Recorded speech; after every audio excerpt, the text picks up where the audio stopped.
الحمد للہ رب العالمین والصلاة والسلام علی سید المرسلین محمد وآلہ اجمعین اما بعد۔ محترم سامعین و حاضرین، السلام علیکم ورحمۃ اللہ وبرکاتہ۔ آج ہم سب انتیسویں پارے کی سب سے پہلی جو سورت ہے سورہ ملک، اس کو شروع کرنے جا رہے ہیں اللہ کے فضل اور اس کے احسان عظیم کے نتیجے میں۔ جیسا کہ یہ سورت جو ہے اس میں 30 آیتیں ہیں اور 330 کلمے پر مشتمل ہے یہ، اور 1313 حروف پر یہ سورہ مشتمل ہے۔ اور ایک بڑی ضروری بات یہ کہ یہ سورت آقا کریم علیہ الصلوۃ والسلام کی محبوب ترین سورتوں میں سے ایک سورت ہے۔ اس آیت کا نام الواقعہ بھی ہے، اس سورت کا المنجیہ بھی ہے، کیونکہ یہ عذاب قبر سے نجات دلانے والی سورت ہے۔ اور حدیث پاک میں تواتر کے ساتھ یہ حدیثیں آئی، ابھی میں حدیثیں پڑھ کے سناؤں گا آپ کو۔ اس سورت کی معظم ہونے کی وجہ اور اس سورت کی بابرکت ہونے کی وجہ، تو اس کا نام منجیہ بھی ہے۔ اور حضرت ابن عباس رضی اللہ تعالی عنہ بیان فرماتے ہیں کہ اس سورت کا نام مجادلہ بھی ہے، کیونکہ مجادلہ یہ جدال سے ہے، جھگڑا کرنے کے معاملے میں۔ تو کیوں ہے؟ اس کے بارے میں حضرت ابن عباس خود فرماتے ہیں کہ یہ جھگڑا کرنے والی صورت کس سے ہے؟ قبر میں عذاب دینے والے فرشتوں سے۔ اس کے لیے بھی آگے صورت وہ حدیث پاک آ رہی ہے۔ غرض یہ کہ اس میں بے شمار موضوعات ہیں۔ ابتداءً اللہ تبارک و تعالیٰ نے اس صورت میں اپنی کبریائی کا بیان کیا کہ میں سب سے بڑا ہوں، اپنی تعریف جو اس کو زیب دیتی ہے، جو اس کی بڑائی جو اس لائق ہے وہی۔ پھر اللہ تبارک و تعالیٰ نے موت کے بارے میں ذکر کیا اور زندگی کے بارے میں بتایا۔ اس کے بعد یہ بتایا کہ یہ زمین و آسمان جو تمہیں نظر آ رہا ہے، اس کا خالق کوئی اور نہیں ہے بلکہ میں ہوں۔ کیونکہ یہ مکی صورت ہے، اور مکی صورت میں سب سے غالب ٹاپک، سب سے غالب مضمون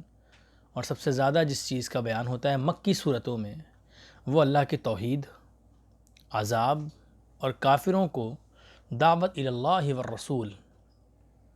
وہ مکی صورتوں میں اس کا ذکر ہوتا ہے۔ تو یہ صورت مکی ہے، اس میں اختلاف ہے، لیکن جمہور کا یہی نظریہ اور قول ہے کہ یہ مکی ہے۔ اچھا، اس کے علاوہ 29ویں پارے میں اکثر صورت مکی ہے اور 28ویں پارے میں اکثر صورت مدنی ہے۔ یہ ایک بات ہے۔ آپ 28واں پارہ جب آپ پڑھیں گے تو آپ کو ساری صورتیں مدنی نظر آئیں گی، اور 29ویں پارے میں ساری صورتیں آپ کو مکی نظر آئیں گی، ایک دو اگر ہوں گی ورنہ ساری۔ اس کے بعد اللہ تبارک و تعالیٰ چیلنج کرتا ہے۔ یہاں پہ ایک بڑی زبردست آیت آنے والی ہے 5ویں یا 6 نمبر پر، جس کی 2-3 آیتوں میں ہی پوری قیامت مضمر ہے۔ بڑی زبردست آیت ہے، اور اللہ تبارک و تعالیٰ کا کھلا چیلنج ہے پوری دنیا کو اور پوری دنیا کے انسانوں کو کہ اگر تم میں وہ ساری باتیں آگے آئیں گی تو میں اس کے ضمن میں ساری تفصیل بیان کروں گا۔ ابھی مختصر تعارف کرواتا چلوں کہ پھر اللہ تبارک و تعالیٰ اس میں اپنے سے ڈرنے والے، جو غیب میں، جو غائبانہ، جو اللہ کے کو بن دیکھے اللہ سے ڈرتے ہیں، اور جب کوئی ان کو نہیں دیکھ رہا ہوتا ہے تو ان کا دل یہ سمجھتا ہے کہ مجھے میرا رب دیکھ رہا ہے، اس کا بھی بیان ہے۔ پھر آگے مختلف موضوعات ہیں اس کے۔ غرض یہ کہ یہ بڑی پیاری آیت ہے، اور سرکار دو عالم اور حدیث پاک میں آتا ہے کہ اللہ کے رسول صلی اللہ علیہ وسلم اس صورت کو اتنا پسند فرماتے تھے کہ سفر و حضر میں، اگر سفر میں ہوتے ہیں یا حضر میں ہوتے ہیں، حدیث پاک میں آتا ہے کہ سرکار دو عالم صلی اللہ علیہ وسلم ہر رات اس صورت کو پڑھ لیتے ہیں۔ اس صورت کو، سورہ ملک کو اور سورہ سجدہ کو ضرور پڑھتے ہیں، اور بغیر پڑھے ہوئے نہیں سوتے تھے۔ رات تو رات آپ یہ مت سمجھیے گا کہ رات وہی ہوتا ہے جب سونے کا وقت ہوتا ہے یا پھر 2 بج جائے تب رات، نہیں۔ اسلام کے مطابق، اسلامی تاریخ کے مطابق مغرب کے بعد سے رات شروع ہو جاتی ہے۔ تو آپ چاہے تو مغرب بعد پڑھ لیں، چاہے تو عشاء کے بعد پڑھ لیں، اور مغرب سے لے کے فجر تک یہ رات کا وقت ہوتا ہے۔ اور ممکن ہے کہ کسی سے کوئی بھول جائے، کسی کے ذہن سے یہ بات نکل جائے، تو سرکار دو عالم صلی اللہ علیہ وسلم نے وہ گوشہ بھی نہیں چھوڑا ہے۔ ممکن ہے کہ کوئی بھول جائے، کسی کے ذہن سے نکل جائے، تو مسلم شریف کی حدیث ہے، حضور صلی اللہ علیہ وسلم نے ارشاد فرمایا، صحیح حدیث ہے، یہ حدیث بڑی پیاری ہے۔ آپ میں سے بہت سارے ہیں جو ورد و وظائف کرتے ہیں، معمولات میں ہوتے ہیں، اللہ کے حضور حاضر ہے تو اس کا ذکر کرتے ہیں۔ تو اللہ کے رسول صلی اللہ علیہ وسلم نے ارشاد فرمایا، مسلم شریف کی حدیث ہے، کہ تم میں سے جس کے وظائف چھوٹ جائیں رات میں، اور اس کو کسی وجہ سے نیند آ جائے تو وہ اگلے دن ظہر سے پہلے اس وظائف کو پڑھ لے، اللہ تبارک و تعالی اسے وہی فضیلت عطا فرما دے گا۔ تو یہ مسلم شریف کی ایک حدیث بھی ہو گئی۔ تو بزرگوں، دوستوں اور عزیزوں، سورہ ملک 2-3 احادیث ہے جو بڑی پیاری ہے، میں آپ کو وہ پڑھ کے سنا دیتا ہوں۔ ابو داؤد و ترمذی کی بھی حدیث ہے یہ والی۔ نبی کریم صلی اللہ علیہ وسلم کے ایک صحابی نے اپنا خیمہ ایک قبر پر نصب کیا، خیمہ لگایا سونے کے لیے، قبر پر نصب کر دیا۔ ان کو پتہ نہیں تھا کہ یہ قبر ہے۔ بس اچانک انہوں نے سنا کہ کوئی آدمی سورہ ملک پڑھ رہا ہے، لیکن ان کو کوئی آدمی نظر نہیں آ رہا تھا، یہاں تک کہ اس نے اس سورت کو ختم کر لیا۔ اب سرکار کے صحابی ہیں، وہ آپ کی خدمت میں حاضر ہوتے ہیں، حضور کی خدمت میں حاضر ہوتے ہیں اور سارا ماجرا عرض کرتے ہیں۔ تو سرکار دو عالم صلی اللہ علیہ وسلم نے فرمایا کہ یہ سورت اللہ کے عذاب کو روکنے والی ہے، یہ سورت اپنے قاری کو، اپنے پڑھنے والے کو عذاب سے نجات دلانے والی ہے۔ اور حضرت ابن مسعود رضی اللہ تعالی عنہ بیان فرماتے ہیں کہ یہ سورت کا پڑھنے والا جو اس سورت کو پڑھتا ہے اور جس نے سورت کو اپنے زندگی کے اوراد میں اور زندگی کے معمولات میں شامل کر لیا، تو قیامت کے دن بلکہ عذاب میں یہ سورت اس کے لیے اللہ کی بارگاہ میں جھگڑا کرے گی، یہاں تک کہ وہ اس کو چھڑا لے گی عذاب سے۔ اسی پر ایک سپورٹیو ایک حدیث ہے، ترمذی شریف کی حدیث ہے۔ حضرت ابو ہریرہ فرماتے ہیں کہ حضور نے فرمایا کہ تبارک الذی، اللہ تعالیٰ کی کتاب میں ایک سورت ہے جس کی صرف 30 آیتیں ہیں، اور وہ یہی ہے۔ وہ کون سی ہے؟ وہ تبارک الذی، جو پہلی آیت سے شروع ہوتی ہے۔ تو فرمایا کہ یہ اس کی صرف 30 آیتیں ہیں، اس نے ایک آدمی کے لیے شفاعت کی، اللہ سے معافی مانگی، یہاں تک کہ اللہ تبارک و تعالیٰ نے اسے بخش دیا۔ ایک حدیث یہ ہو گئی۔ ایک اور بڑی پیاری حدیث ہے، حضرت عبداللہ بن عباس نے ایک شخص کو کہا کہ کیا تمہیں میں کوئی ایسا تحفہ دوں جو تمام تحائف سے بڑھ کر ہو، جو تمام نعمتوں سے افضل نعمت، جو تمام تحفوں سے افضل تحفہ؟ تو فرمایا حضور ضرور دیجیے، آپ صحابی رسول ہیں۔ تو کہا کہ میں ایسا تحفہ دوں گا کہ تم خوش ہو جاؤ گے۔ تو عرض کیا بڑی مہربانی، حضور عطا فرمائیے۔ تو عبداللہ بن عباس فرماتے ہیں کہ آپ نے فرمایا کہ سورہ ملک پڑھا کرو اور اپنی بیوی کو بھی یاد کراؤ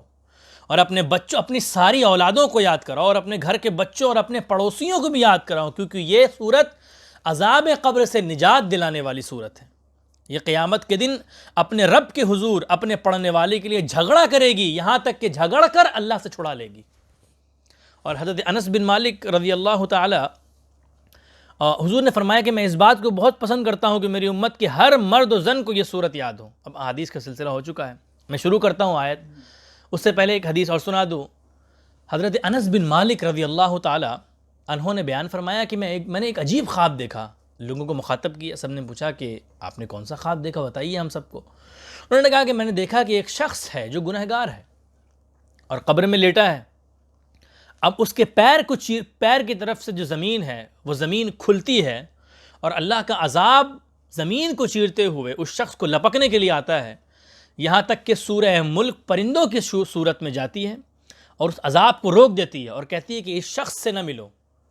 اور اس شخص پر جھپٹا مت مارو اور اس شخص کو تم عذاب میں نہ ڈالو، کیونکہ یہ میری تلاوت کرتا تھا۔ پھر داہنی طرف سے وہ آگ آتی ہے، وہ داہنی طرف آ جاتی ہے یہ صورت، پھر بائیں طرف وہ آگ آتی ہے تو بائیں طرف وہ صورت آتی ہے، پھر سر کے طرف، تو سر کے طرف بھی وہ پرندوں کے صورت میں وہ شکل میں وہ آتی ہے۔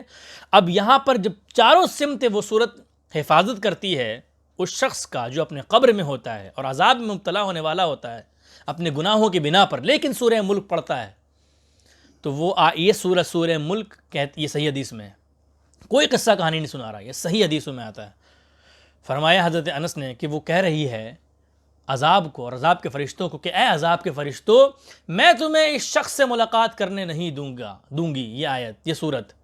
کیونکہ اللہ تبارک و تعالیٰ نے مجھ سے وعدہ کیا ہے کہ اے سورہ ملک تجھے جس نے پڑھا تو تجھے اجازت ہے کہ تو مجھ سے مجادلہ کر کے اس کو چھڑا لے جو تیرا پڑھنے والا، اور جھگڑا کر کے چھڑا لے عذاب سے۔ تو بزرگوں، دوستوں اور عزیزوں، اس سے ایک بات کا پتہ چلا کہ کثرت سے اپنے معمولات میں، اپنے وظائف میں اور اپنی روزمرہ کی زندگی میں اس صورت کو ضرور پڑھا کریں۔ حضور کو بھی بڑا پسند تھا اور حضور کے معمولات میں بھی تھا، اور یہ صورت اسی لیے اس کو منجیہ کہتے ہیں، نجات دلانے والی صورت، اور مجادلہ اسی لیے کہتے ہیں کیونکہ یہ جھگڑا کر کے چھڑا لے گی اپنے پڑھانے والے کو، اور اس کو واقعہ بھی کہتے ہیں۔ اب بڑی پیاری صورت شروع ہو رہی ہے، بالکل باادب ہو جائیں اور توجہ سے سنیں، اس کے جو ابتدائی جو آیات ہیں اس کی، یہ بڑی زبردست آیتیں ہیں۔ شروع کرتے ہیں، اعوذ باللہ من الشیطان الرجیم، بسم اللہ الرحمن الرحیم۔ اللہ کے نام سے شروع جو بڑا مہربان نہایت رحم والا ہے۔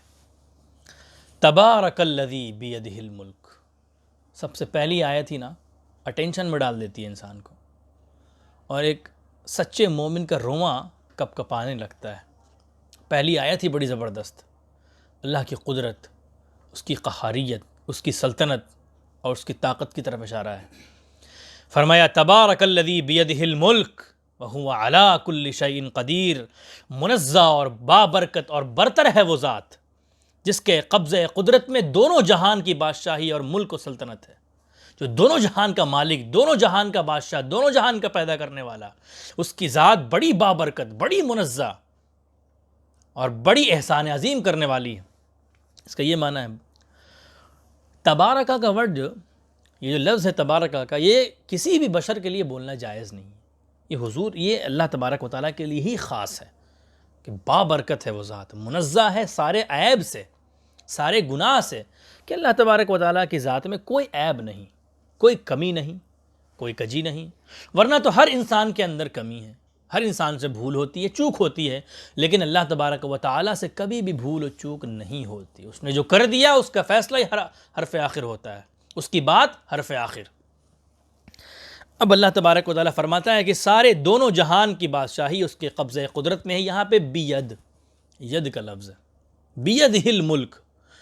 تو ید کے معنی عربی میں ہاتھ کو کہتے ہیں، تو کوئی یہ نہ سمجھے کہ اللہ تبارک و تعالیٰ کا ہاتھ ہے اور پیر ہے۔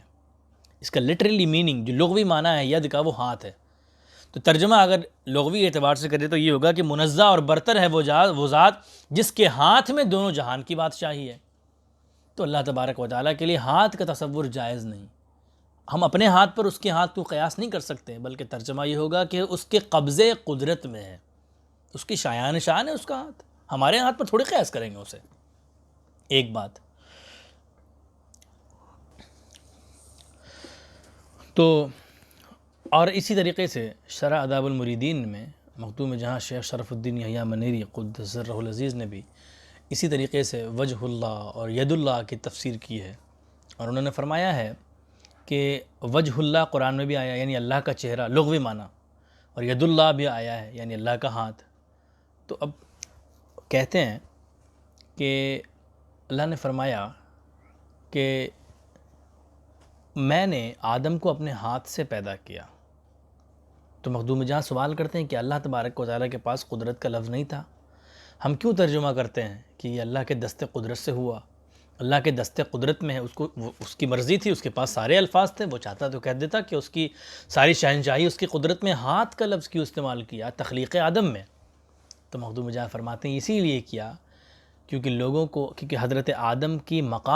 آدم کا جو مقام ہے اور مرتبہ ہے، ان کی افضلیت لوگوں کو سامنے ظاہر ہو جائے کہ اللہ تبارک و تعالیٰ نے بدست خود حضرت آدم کی تخلیق فرمائی ہے، کسی اور سے نہیں بنوایا۔ اور پھر مخدوم جہاں یہاں پہ کہتے ہیں کہ جیسا رب ہے ویسے اس کا ہاتھ، اور جیسا رب ہے ویسا اس کا چہرہ، کوئی اپنے چہرے کو اس کے چہرے کی طرح نہ سمجھے اور کوئی اپنے ہاتھ کو بھی اس کے ہاتھ کی طرح نہ سمجھے۔ اس کی ذات نرالی تو اس کا ہاتھ بھی نرالا، اس کا چہرہ بھی نرالا۔ تو یہاں پہ عموماً اس کی تعویل کی جاتی ہے، اور ید اللہ کا ترجمہ اللہ کی قدرت کی جاتی ہے۔ اب اللہ نے فرمایا وَهُوَ عَلَىٰ كُلِّ شَيْءٍ قَدِيرٌ، اور وہ ہر چیز پر پوری طرح قادر ہے، ہر چیز پر قادر، ہر چیز جانتا ہے وہ، کوئی شے اس کے علم سے چھپی ہوئی نہیں، اور ایسا کوئی بھی کام نہیں ہے جو وہ نہیں کر سکتا۔ اب یہاں پہ آیت آ رہی ہے الذی خلق الموت والحیات لیبلوکم ایکم احسن عملا۔ یہ جو آیت ہے نا، یہ بڑی زبردست آیت ہے اور انسان کی ضمیر کو جھنجھوڑ کے رکھ دینے والی آیت ہے۔ اللہ تبارک و تعالیٰ نے فرمایا کہ پاک ہے وہ ذات جس کے قبضے قدرت میں سب کچھ ہے، اور دونوں جہان کی بادشاہی اور شہنشاہی ہے، اور وہ تمام چیزوں پر قادر ہے۔ پھر اللہ تبارک و تعالیٰ اب اپنے بارے میں بتا رہا ہے کہ دیکھو جس کے دست قدرت میں ساری شہنشاہی اور ساری طاقت اور قوت ہے، وہ کیسا ہے اور اس نے کیا کیا کیا ہے۔ اللہ تبارک و تعالیٰ فرماتا ہے کہ وہ جس کے ہاتھ میں ساری قدرت اور بادشاہی ہے وہ ہے الذی خلق الموت والحیات، جس نے موت کو بھی پیدا کیا اور زندگی کو بھی پیدا کیا۔ اور کیوں پیدا کیا؟ لیبلوکم ایکم احسن عملا، اسی لیے پیدا کیا تاکہ وہ تم کو آزمائے، تاکہ وہ تمہارا امتحان لے کہ ایکم احسن عملا، کہ تم میں سے عمل میں کون بہتر ہے، عمل کون لے کے جاتا ہے اللہ کی بارگاہ میں۔ تو اس سے پتہ چلا کہ اللہ تبارک و تعالیٰ عمل کو دیکھتا ہے۔ اور فرمایا وَهُوَ الْعَزِيزُ الْغَفُورُ، اور وہی دائمی عزت والا غالب ہے اور غفور اور معاف کرنے والا ہے، بہت غفور، بہت معاف کرنے والا۔ اللہ تبارک و تعالیٰ فرماتا ہے کہ میں غالب ہوں، میں جو چاہوں کر سکتا ہوں، ایک پل میں انسان کو تباہ و برباد کر سکتا ہوں، لیکن چونکہ میری صفت ایک غفاریت والی بھی ہے، معاف کرنے والی بھی ہے۔ اچھا، سرکار دو عالم صلی اللہ علیہ وسلم نے ارشاد فرمایا کہ جب اللہ تبارک و تعالیٰ نے اس پوری دنیا کو اور تمام مخلوقات کو بنانے سے پہلے عرش اعظم پر یہ لکھ دیا تھا کہ میری رحمت میرے غضب پر سبقت کر لے جائے گی، یعنی میری رحمت میرے غضب سے آگے بڑھ جائے گی۔ اب ایک سوال پیدا ہوتا ہے کہ یہاں پہ اللہ تبارک و تعالیٰ تو کہتا ہے کہ وہ عادل ہے، عدل کرتا ہے اور انصاف کرتا ہے، اور جو انصاف کرنے والا ہوگا، جو عادل کرنے والا ہوگا، تو عدل میں معاف کرنے والی صفت اور پکڑنے والی یعنی غضب، غصہ اور رحمت دونوں برابر ہونا چاہیے۔ تو پھر کیوں؟ وہ اسی لیے کہ اگر اس کا غضب اور اس کی رحمت دونوں برابر ہوتی تو ہم میں سے کوئی بھی نہ بچتا، کیونکہ ہر انسان سے غلطی اور خامی ہو جاتی ہے، تو ہر انسان سے ایک غلطی پر اگر وہ انصاف کرتا تو پکڑ لیتا۔ اسی لیے اللہ تبارک و تعالیٰ نے کہا کہ میں نے اپنی رحمت کو اپنے بندوں کے لیے زیادہ وسیع کر دیا ہے بنسبت اپنے غصے اور اپنے غضب کے۔ بزرگوں، دوستوں اور عزیزوں، یہ جو آیت ہے موت کے بارے میں کہ میں نے موت کو پیدا کیا اور انسان کو پیدا اور زندگی کو پیدا کیا، اللہ کے رسول صلی اللہ علیہ وسلم نے ارشاد فرمایا، بڑی پیاری حدیث ہے کہ اپنی صحت کی حالت میں بیماری کے لیے، اپنی صحت کی حالت میں بیماری کے لیے، اور اپنی جوانی کی حالت میں بڑھاپے کے لیے، اور اپنے فرصت کے لمحات میں مصروفیت کے لیے، اور جب تک زندگی کی شمع روشن ہے، موت کے لیے ذخیرہ جمع کر لو، موت کے لیے ذخیرہ جمع کر لو، تو نہیں جانتا کہ کل تیرا کیا نام ہوگا اور کل تیرا کیا انجام ہوگا۔ اچھا، یہاں پہ جو موت کی بات کی اللہ تبارک و تعالیٰ نے کہ اس نے موت کو پیدا کیا اور زندگی کو پیدا کیا، تو بزرگوں، دوستوں اور عزیزوں، اللہ تبارک و تعالیٰ نے موت کو ویسے ہی نہیں پیدا کر دیا، اس میں بڑا راز پنہا ہے۔ اللہ نے موت کو اسی لیے پیدا کیا گیا ہے تاکہ وہ ہمیں آزمائے کہ عمل میں کون اچھا ہے۔ وہ کیسے ہوگا؟ کہ جب ہمیں پتہ ہوگا کہ ہمیں مرنا ہے اور اس دنیا کو چھوڑ کے جانا ہے تو ہم عمل کریں گے اچھا۔ اگر ہمیں موت یاد ہوگی کہ مر کے جانا ہے، ہمیشہ ہمیشہ زندہ نہیں رہنا، موت کو یاد رکھیں گے تو نیک عمل کریں گے۔ اور حیات اسی لیے پیدا کی کہ بعض لوگ اس زندگی میں ڈوب کے رہ جائیں گے اور وہ موت کو بھول جائیں گے، اس وجہ کر وہ نیک عمل نہیں کر سکیں گے تو عذاب میں گرفتار ہوں گے۔ اب موت کیا ہے اور موت کو بزرگان دین کتنا سیریس لے لیتے تھے اور ہم نے کتنا اس کو معمولی سمجھ لیا ہے، اور ہم بھول گئے کہ ہمیں مر کے بھی جانا ہے اور ہمیں اس دنیا سے جانا ہے، ہمیشہ نہیں رہنا۔ مولا علی فرماتے ہیں کہ لوگوں، الناس النعم اذا ماتت تنتبہ، کہ لوگ سو رہے ہیں، جب وہ مریں گے تو جاگ جائیں گے۔ تو ہم نے موت کو کتنا سیریس نہیں لیا، بڑا ہلکا سمجھ لیا ہے، بڑا آسان سمجھ لیا ہے، حالانکہ ہمارے بزرگان دین نے موت کو کتنا سیریس لیا اور کتنا اہم ترین سمجھا اسے۔ موت کے بارے میں جب آپ کسی کو کہیے کہ تم 10 منٹ میں مرنے والے ہو تو اچھے کی نیند خراب ہو جاتی ہے، اور وہ یہ سوچنے پر مجبور ہو جاتا ہے کہ ایسا کون سا مال اور ایسا کون سا کام کریں جو اس موت کے خوفناک لمحات سے بچ سکیں اور زندگی کے کچھ لمحے اور میسر ہو جائیں۔ لیکن اللہ والے موت کو بڑا سیریس لیتے ہیں، اسی وجہ سے وہ اللہ والے ہوتے ہیں اور اللہ سے ڈرنے والے ہوتے ہیں۔ مخدوم جہاں نے بڑے پیارے انداز سے اس چیز کو سمجھایا ہے۔ وہ تو سلطان العاشقین بھی ہیں، اللہ سے محبت کرنے والوں کے سلطان ہیں، لیکن اللہ سے ڈرنے اور اس کا خوف کھانے اور اپنے مریدوں کو بھی اللہ کا ڈر اور خوف یاد کرانے میں سب سے آگے رہتے ہیں، اور یہ بتاتے ہیں کہ لوگوں، ہمیشہ رجا اور امید کی تمنا مت رکھنا، مرید کو چاہیے کہ وہ اللہ سے زیادہ ڈرتا رہے۔ یہ نہیں فرمایا کہ ہمیشہ اللہ کی رحمت پر امید لگاؤ، بے فکر ہو جاؤ، نہیں فرمایا۔ مکتوبات صدی میں فرماتے ہیں کہ مرید کو چاہیے کہ وہ زیادہ امید نہ رکھے بلکہ زیادہ ڈرتا رہے اللہ تبارک و تعالیٰ سے۔ میں نے اس سے پہلے بھی بتایا تھا، سورہ مزمل کی جب تفسیر ہم لوگ پڑھ رہے تھے تو یہ مکتوبات صدی ہے، بڑی تین سے چار حکایتیں جو بڑی زبردست ہیں، اس میں سے 2-3 احادیث ہے جو مخدوم جہاں نے مکتوبات صدی میں نقل کیا ہے، مکتوب نمبر 197 میں، اور ایک حدیث کو کوٹ کر کے فرماتے ہیں، یہ بڑی رقت انگیز احادیث ہے، اس کو خدا کے لیے بڑے پیار سے سماعت فرمائیں۔ فرماتے ہیں کہ اللہ کے مخدوم جہاں فرماتے ہیں کہ اللہ کے رسول صلی اللہ علیہ وسلم نے ارشاد فرمایا کہ جس کسی کو اس کا خوف نہ ہو کہ دنیا سے مسلمان جائے گا یا کافر جائے گا، اور منکر نکیر کے سوال کا غم نہ ہو، اور ان کے دیکھنے کے بعد وہ کیسے ہوں گے اس کے اندوہ اور اس کا غم ہی نہ ہو، بے فکر ہو، اور اسے بہشت میں داخل کریں گے یا جہنم میں داخل کریں گے، تو حضور نے فرمایا کہ وہ ہم میں سے نہیں ہے۔ اب مکتوبات 2 صدی میں 2 بڑی پیاری حدیث کو لے کے آتے ہیں اور 2 حکایت لے کے آتے ہیں، 2 حدیث اور 2 حکایت، بڑی زبردست رقت انگیز، ایسی حکایتیں جو آنکھ میں آنسو آ جائے انسان کے اگر وہ غور سے سنے تو، کیونکہ اللہ تبارک و تعالیٰ نے ارشاد فرمایا ہے، غور سے سننے والے کے بارے میں اللہ تبارک و تعالیٰ نے بڑے پیار سے ارشاد فرمایا۔ وہ کہتے اللہ تبارک و تعالیٰ نے کہا، کافروں جب حضور صلی اللہ علیہ وسلم کے پاس آئے نا، وہی آنے لگی، اور جو کفار اور مشرکین آپس میں بات کرتے تھے وہ حضور صلی اللہ علیہ وسلم کو پتہ چل جاتا تھا، تو آپس میں کفاروں نے کہا اور مشرکوں نے کہا کہ آہستہ آہستہ بات کرو، کہیں محمد صلی اللہ علیہ، وہ محمد کہتے تھے نا، کہیں محمد صلی اللہ علیہ وسلم کو ہماری بات کی خبر نہ ہو۔ تو اللہ تبارک و تعالیٰ نے فرمایا وَأَسِرُّوا قَوْلَكُمْ أَوِ اجْهَرُوا بِهِ إِنَّهُ عَلِيمٌ بِذَاتِ الصُّدُورِ، تم دھیرے بات کرو یا زور سے بات کرو، وہ تو سینوں میں چھپے ہوئے رازوں کو بھی جانتا ہے۔ کون سی بات ہے جو اس سے پنہاں، کون سی بات ہے جو اس سے چھپی ہوئی، کون سی بات ہے جو وہ نہیں جانتا؟ ہر شے کا جاننے والا رب ہے اور مالک علی الاطلاق ہے۔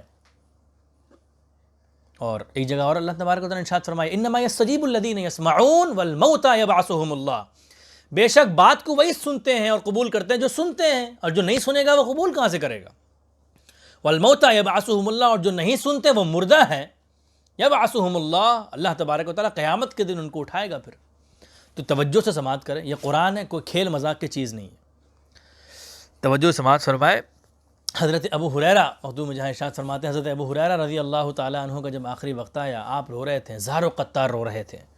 اور آنسو اتنا کہ آپ کی داڑھی مبارک تر ہو گئی۔ حضرت ابو ہریرہ جلیل القدر صحابی میں شمار ہوتا ہے، حضور صلی اللہ علیہ وسلم کے ہمیشہ ساتھ میں رہنے والے، پیچھے پیچھے رہنے والے، حضور صلی اللہ علیہ وسلم کے نشان قدم کھوجتے کھوجتے بارگاہ الہی تک پہنچنے والے، حضور صلی اللہ علیہ وسلم کے نالین پاک پر اپنی ذات قربان کرنے والے، اور حضور صلی اللہ علیہ وسلم کی ایک حکم پر اپنا پورا کنبہ قربان کرنے والے حضرت ابو ہریرہ، جو ایک عالم باعمل بھی تھے، اللہ والے بھی تھے، اور اللہ کے بھی محبوب، اس کے رسول کے بھی محبوب، جب وہ دنیا سے جا رہے ہیں تو زار و قطار رو رہے ہیں۔ ہم نے موت کو بڑا آسان لے لیا، ہلکا سمجھ لیا، دیکھیں ہمارے بزرگان دین نے موت کو کتنا سیریس پیش کیا اور کس انداز سے سمجھاتے ہیں مخدوم جہاں۔ ہم مخدوم جہاں سے غلام ہونے کا دعویٰ کرتے ہیں، ان سے محبت کا دعویٰ کرتے ہیں، ہم نے نہیں پڑھی مکتوبات صدی، ہم نے 2 صدی نہیں پڑھی، ان کے پیغامات کو نہیں پڑھا، قرآن کو نہیں پڑھا۔ آج موقع ہے، کتنے پیارے لمحات ہیں جب ہم اس کو پڑھ رہے ہیں۔ فرماتے ہیں حضرت ابو ہریرہ رو رہے ہیں، اشکبار ہیں، آنکھیں اشکبار ہیں، کپ کپی طاری ہے، ہاتھ بھی کانپ رہا ہے، ہونٹ بھی کانپ رہے ہیں، آخری وقت ہے، بالکل بستر مرگ پر ہے، نزاع کا عالم ہونے والا ہے۔ لوگوں نے آ کے پوچھا کہ اے صحابی رسول، اے حضرت ابو ہریرہ، آپ رو رہے ہیں؟ آپ تو اللہ کے رسول کے صحابی ہیں، آپ کو کس بات کی فکر ہے، آپ کیوں رو رہے ہیں؟ تو حضرت ابو ہریرہ فرماتے ہیں کہ نہیں، میں نہیں جانتا کہ میں کہاں جاؤں گا۔ فرماتے ہیں میں نہیں جانتا کہ کہاں جانا ہوگا، بہشت میں ڈالیں گے یا دوزخ میں ڈال دیں گے۔ اللہ اکبر، اتنی پیاری بات، اور اس انداز سے بیان کیا ہے کہ انسان بالکل اٹھ کے کھڑا ہو جائے۔ اور اسی طریقے سے شہزادہ فاطمۃ الزہرا اور جگر گوشہ مولائے کائنات اور لخت جگر محمد مصطفیٰ صلی اللہ علیہ وسلم امام حسن رضی اللہ تعالی عنہ، ان کا جب آخری وقت آیا، آپ رو رہے ہیں، بے شمار رو رہے ہیں۔ آپ کے پاس لوگ آتے ہیں، پوچھتے ہیں مولا آپ رو رہے ہیں، آپ کو موت کا ڈر، آپ کیوں رو رہے ہیں؟ آپ تو بخشے بخشائے اہل بیت میں سے، آپ کو کس بات کا ڈر؟ آپ تو نواسے رسول ہیں، آپ تو شہزادہ مولائے کائنات ہیں، آپ تو حضرت فاطمۃ الزہرا کے شہزادے ہیں، آپ کیوں رو رہے ہیں؟ تو مخدوم جہاں اس حدیث کو لے کے آتے ہیں اس چیپٹر میں، مکتوبات صدی، مکتوبات 197 میں، اور ان کے الفاظ نقل کرتے ہیں، فرماتے ہیں کہ آپ کیوں رو رہے ہیں امیر المؤمنین؟ تو مولا مولا حسن امام حسن فرماتے ہیں کہ اے لوگوں، میں ایسی راہ پر جا رہا ہوں اور ایسی جگہ جا رہا ہوں کہ جس راہ پر کبھی نہیں گیا، اور اس سے پہلے کبھی اس راستے پر گزر نہیں ہوا میرا، آج پہلی بار اس راستے پر جا رہا ہوں۔ پتہ نہیں مجھے پیغمبروں کی فہرست میں ڈالیں گے، شہیدوں کے ساتھ میرا حشر کرے گا اللہ تبارک و تعالیٰ، یا پھر شیطانوں اور گنہگاروں اور کافروں کے ساتھ دوزخ میں پھینک دے گا۔ اور پھر فرمایا تو پھر رو نہیں تو پھر کیا کروں؟ تم کیا سمجھتے ہو کہ موت تم سب کو بے فکر کر دے گی؟ موت تم سب کو آنے والی ہے، تو اپنے موت کے اور اپنے اعمال کا غم کھاؤ۔ یہ امام حسن فرماتے ہیں، یہ کوئی معمولی آدمی نہیں ہے، یہ وہ لوگ ہیں جن کی پاکیزگی کی قسم کھاتا ہے قرآن پاک، اور جن کے طاہر مطہر ہونے کا قسم کھاتا ہے۔ یہ وہ لوگ ہیں جن کے بارے میں قرآن فرماتا ہے کہ اللہ تبارک و تعالیٰ نے ان کو پاک کر دیا۔ انما یرید اللہ لیذھب عنکم الرجس اہل البیت لیطہرکم تطہیرا۔ اللہ تبارک و تعالیٰ چاہتا ہے کہ وہ اہل بیت سے ناپاکی کو دور کر دے اور پاک صاف کر دے، اور ایسا پاک کرے کہ جو ان سے ملوث ہو اور ان سے منسلک ہو وہ بھی پاک ہو جائے۔ وہ اہل بیت، وہ امام حسن فرما رہے ہیں کہ ایسی راہ پر جا رہا ہوں، اس راستے پر جا رہا ہوں، اس گھر پر جا رہا ہوں قبر میں، جہاں کبھی نہیں گیا، پتہ نہیں کیا حال ہوگا، غریبوں اور گناہگاروں میں ڈال دیں گے یا پھر پیغمبروں میں ڈالیں گے، تو پھر رو نہیں تو کیا کروں؟ اور ایک حکایت لے کے آتے ہیں مخدوم جہاں، بڑی زبردست بات، یہ ہر نوجوان کو سننے والی بات۔ کہا تو تھا 650 سال پہلے، لیکن نگاہ ولایت دیکھ رہی تھی کہ میرے پڑھنے والوں کو اس کی ضرورت پڑے گی۔ فرماتے ہیں کہ ثابت بنانی رحمۃ اللہ علیہ ایک نوجوان تھے، اللہ تبارک و تعالیٰ نے انہیں پھر اپنے خوف کی بنا پر اور اللہ سے ڈرنے کی بنا پر ولی کامل بنا دیا۔ مخدوم جہاں فرماتے ہیں کہ ایک شخص تھے ثابت بنانی جو بعد میں ولی ہوئے، وہ ایک عورت کے پاس جاتے ہیں، ایک لڑکی کے پاس جاتے ہیں اور اسے جا کے کہتے ہیں کہ میں تم کو کہتا ہوں کہ میں تمہیں حاصل کر لوں گا، میری زندگی کا مقصد تمہیں حاصل کرنا ہے، اور یہ میرا شوق ہے، میری تمنا ہے کہ میں تمہیں ایک دن ضرور حاصل کر لوں گا۔ وہ عورت ولی کاملہ تھی، اللہ سے ڈرنے والی تھی، اللہ سے محبت کرنے والی تھی، اپنے دل و جان سے محبت کرنے والی نہیں تھی۔ آج کی اگر عورت ہوتی تو کہتی کہ مجھ سے محبت کرنے والا آیا ہے، لاؤ ہم بھی محبت کر لیں۔ نہیں، اس نے کہا، اس کے الفاظ میں پڑھ کے سنا دیتا ہوں، بڑے زبردست اور دل و جان پر بجلی کی طرح اثر کرنے والے الفاظ۔ وہ ولی کاملہ اللہ والی کیسی ہوتی ہیں سنیں۔ اس عورت نے کہا کہ اے ثابت، تمہیں مجھے حاصل کرنے کا بڑا جنون ہے، اور تمہاری زندگی کا مقصد یہ ہے کہ تم مجھے حاصل کر لو، تمہیں موت کی فکر نہیں ہے؟ کیا دنیا سے مسلمان جاؤ گے یا کافر جاؤ گے، تمہیں اس بات کی فکر نہیں؟ تمہیں سوچ نہیں کہ منکر نکیر کے سوال کے جواب دے سکو گے یا نہیں دے سکو گے؟ تمہیں پل صراط کا غم نہیں ہے کہ پل صراط میں چڑھ کے جنت میں داخل ہوگے یا پھر اس پل صراط سے کٹ کر جہنم کا ایندھن بنو گے؟ تمہیں اس بات کی فکر نہیں ہے، تمہیں میری فکر ہے۔ اور پھر وہ عورت کہتی ہے کہ پل صراط سے سلامتی کے ساتھ گزرو گے یا پھر جہنم کا ایندھن بنو گے، اور تمہیں اس کا اندیشہ نہیں ہے کہ راہ دو ہوگی، ثابت اللہ تمہیں جہنم میں ڈالے گا، جہنم کے راستے پر ڈالے گا یا پھر جنت کے راستے پر ڈالے گا، تمہیں اس کی فکر نہیں ہے، تم نے بھلا دیا ہے، تم نے میری محبت کو دل پہ غالب کر لیا ہے۔ اے ثابت، اللہ اور اس کے رسول کی محبت کو دل میں غالب کرو، میں فانی ہوں، وَيَبْقَى وَجْهُ رَبِّكَ ذُو الْجَلَالِ وَالْإِكْرَامِ، اور باقی رہنے والی ذات تو تیرے رب کی ذات ہے۔ مخدوم جہاں نے فرمایا کہ ثابت نے جب یہ بات سنی، غش کھا کے گر پڑے اور زار و قطار روتے رہے، اور جب بے ہوش ہو کے گرے ہیں تو انہیں کچھ دنوں کے بعد ہوش آیا، اپنے کپڑے کو پھاڑ لیا، جنگل میں نکل گئے، پھر واپس کبھی نظر بھی نہیں آئے۔ مخدوم جہاں نے فرمایا کہ یہ وہ شخص ہوتا ہے جو اللہ سے ڈرتا ہے، اپنے گناہوں کی گناہ کرنا یہ انسان کا قصور نہیں ہے، گناہ تو ہوتا ہے، گناہ تو ہمارے خمیر میں، ہمارے ضمیر میں ہے، لیکن جسے گناہ کے بعد احساس ندامت نہ ہو اور احساس توبہ نہ ہو اور توبہ کا شعور بیدار نہ ہو، وہ گنہگار ہے، وہ مجرم ہے، وہ پکڑنے کے لائق، وہ جہنم میں ڈالنے کے لائق ہے۔ کہ جو گناہ کرے، اللہ کی نافرمانی کرے اور کرنے کے بعد اسے احساس نہ ہو، اس کا من بیدار نہ ہو، اس کا دل مردہ ہو گیا ہو، تو وہ بھی مردہ ہے۔ اللہ تبارک و تعالیٰ بڑا مہربان ہے، لیکن وہ مجرمین کے لیے فرماتا ہے کہ میں اپنے مجرمین سے انتقام لوں گا، اور جب میں انتقام لوں گا تو انہیں کوئی بچانے والا بھی نہیں ہوگا۔ کوئی یہ نہ سمجھے کہ ہم مسلمان ہیں تو جہنم میں نہیں جائیں گے۔ مخدوم جہاں نے صاف طور سے مکتوبات 2 صدی میں کہہ دیا کہ کوئی یہ نہ سمجھے کہ وہ مسلمان ہے تو دوزخ میں نہیں جائے گا، بلکہ وہ جو عمل کرے گا اس کے بنا پر ہی اس کی جزا اور سزا ہوگی۔ اب ایک اور حکایت جو بڑی زبردست ہے، ایک بزرگ رات دن روتے رہتے، دن و رات روتے رہتے. لوگوں نے پوچھا کہ اس درجہ کیوں روتے ہیں، بڑے نحیف ہو گئے، بڑے کمزور ہو گئے. تو انہوں نے کہا، کعب احبار سے یہ روایت ہے کہ مجھ تک پہنچی ہے کہ کوئی ایسا دن نہیں گزرتا، وہ فرماتے ہیں وہ بزرگ کہ میں کیوں نہ روں، کیوں نہ روں، حالانکہ مجھ تک یہ روایت پہنچی ہے میرے آقا، میرے رہبر، میرے مولا حضور احمد مجتبیٰ محمد مصطفیٰ صلی اللہ علیہ وسلم نے ہم سب کو بتا دیا ہے. اے بھائی، قدوم جہاں فرماتے ہیں کہ بزرگ کہتے ہیں پوچھنے والے سے کہ میں کیوں نہ روں، حالانکہ میری قبر تو مجھے ہر دن 5 بار آواز دیتی ہے. میرے نبی نے بتا دیا، ہم نے اس چیز کو اپنے دل میں نہیں سمایا، ہم بھول گئے اپنے نبی کی تعلیمات کو، اسی لیے تو آج سرکشی کرتے ہیں اور آج بھولے بھٹکے رہتے ہیں. اور ہمیں یہ خیال نہیں کہ ہمیں اللہ کے حضور حاضر ہونا ہے، اور بے فکر بالکل ان کافروں اور مشرکوں کی طرح حرکت ہو گئی ہے ہماری کہ ہم قرآن تو سنتے ہیں لیکن لہو و لعب میں رہتے ہیں، کھیلتے کودتے رہتے ہیں، کبھی اپنے کپڑے کو صحیح کر رہے ہیں،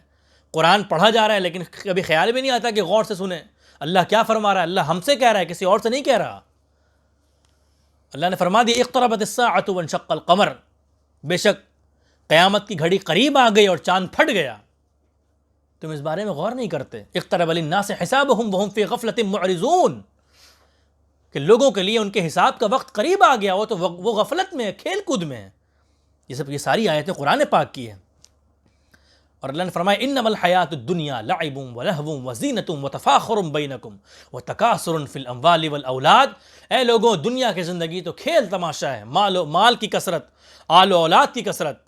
وتفاخر بینکم، اور آپس میں ایک دوسری پر بڑائی اور فخر کا اظہار کرنا ہے، وتکاثر فی الاموال والاولاد، اور مال اور اولاد کی کثرت ہی تو دنیا ہے اور کچھ حقیقت نہیں دنیا کی. تم دنیا کو بڑا زیادہ سمجھ چکے ہو. تو یہ بزرگ فرماتے ہیں کہ میں کیوں نہ رہوں، حالانکہ میرے رسول نے فرمایا ہے کہ قبر جس جگہ مجھے دفن کیا جائے گا، وہ مٹی، وہ زمین ہر دن مجھے 5 بار آواز دیتی ہے اور کہتی ہے کہ اے آدم، اے شخص، تو میری پیٹھ پر تو بڑا خوش ہے اور بڑا تکبر سے جھومتا رہتا ہے اور بڑا اکڑ کے چلتا ہے، بڑا خوش رہتا ہے، مجھے کبھی یاد نہیں کرتا. جب میرے اندر آئے گا تو یہ ساری خوشی تیری ختم ہو جائے گی. اور قبر آواز دیتی ہے کہ اے شخص، تو میری پشت پر اور میرے اوپر تو بڑا گناہ کرتا ہے اور بھول جاتا ہے کہ تیرا رب بھی ہے اور میں بھی ہوں اور میں اندھیرے اور تنہائی کا گھر ہوں. تو میرے اوپر تو گناہوں میں ملوث رہتا ہے اور بھول جاتا ہے کہ تیرا ایک رب ہے جس نے تجھے بنایا اور تیرا حساب و کتاب لے گا اور تجھ سے سوال کرے گا. اور وہ کہتی ہے قبر ہر دن کہ تو میرے اوپر گناہ تو کرتا ہے اور بے فکر ہو کے گناہ کرتا ہے، لیکن جب تو میرے اندر آئے گا تو پھر تو ایسے عذاب میں ڈالا جائے گا کہ جس سے قیامت تک تیرا چھٹکارا نہیں ہوگا. اور مخدوم جہاں وہ جو سلطان المحققین ہیں وہ ایسے تو کوئی بات نہیں کرتے. وہ آگے فرماتے ہیں کہ قبر آواز دیتی ہے کہ اے شخص، تو میری پشت پر تو کھاتا پیتا رہتا ہے، کبھی یہ بھی تمیز نہیں کرتا کہ حرام کھا رہا ہوں یا حلال کھا رہا ہوں، کبھی یہ خیال بھی نہیں آتا کہ اللہ کی بارگاہ میں جواب دہ ہونا ہے کہ حرام کیوں کھایا اور حلال کیوں کھایا. بے شک تو بڑے آرام سے کھا اور پی، جب تیرا وقت آئے گا اور تیری میت قبر میں جائے گی تو یہ میں تجھے کھاؤں گی اور دوزخ کا عذاب تجھے کھائے گا، تو تجھے کوئی بچانے والا نہیں ہوگا. اور تیرے فرزند، تیرے اہل و عیال تجھے کہیں گے اذا اتیت باب الملک رجعت وترکتک، جب رب کا دروازہ، جب شہنشاہ اور مالک کا دروازے پہ جب تیری قبر جائے گی تو تیرے اہل و عیال ہی تجھے کہیں گے آج میں نے تجھے چھوڑ دیا، آج میں تجھے چھوڑے جا رہا ہوں، اور تو جانے اور تیرا اعمال جانے. اور پھر قبر میں وہ تیرا تیسرا ساتھی جسے تو نے بڑا معمولی سمجھا تھا، عمل، وہ تجھے کہے گا کہ میں تیرے ساتھ ہوں اس وقت بھی جب تو اس اندھیرے کے گھر یعنی قبر میں جا رہا ہے، اور اس وقت بھی تیرے ساتھ ہوں گا جب تو قیامت میں اٹھایا جائے گا. بزرگوں، دوستوں اور عزیزوں، یہ بڑی پیاری بات ہو گئی. الحمدللہ یہ باتوں کو سن کے نا رواں کھڑا ہو جاتا ہے. حدیث کو پڑھیے، قرآن کو پڑھیے، پھر ایک معتبر بزرگ کے اقوال کو جب آپ پڑھیں گے نا تو ایک الگ سی حرارت دل میں پیدا ہوتی ہے. اور جس انداز سے مخدوم جہاں نے لکھا ہے نا، ایسا لگتا ہے کہ بالکل ابھی کے زمانے کے اعتبار سے لکھ رہے ہیں. جو ابھی کا حال ہے یہ کب لکھا؟ 650 سال پہلے. لیکن اپلائی کرنے کی ضرورت ہے ابھی ہر شخص کو. ہر شخص یہ خیال و گمان میں کھویا رہتا ہے کہ اسے کسی سے محبت کرنی ہے، کسی کو حاصل کرنی ہے. وہ کتنی زبردست سے آیت فرمائی. پھر یہاں پہ بے فکر انسان رہتا ہے، کوئی خیال و گمان بھی نہیں رہتا. مخدوم جہاں نے فرمایا کہ تو بے فکر رہتا ہے، تجھے خیال بھی نہیں ہوتا کہ جانا ہے تجھے کہیں، تجھے مرنا ہے، تیری قبر بلاتی ہے تجھے سنائی نہیں دیتا. تو گناہ کر لیکن جب اندر جائے گا تو کوئی بلانے والا نہیں ہوگا، کوئی پکارنے والا نہیں ہوگا پھر۔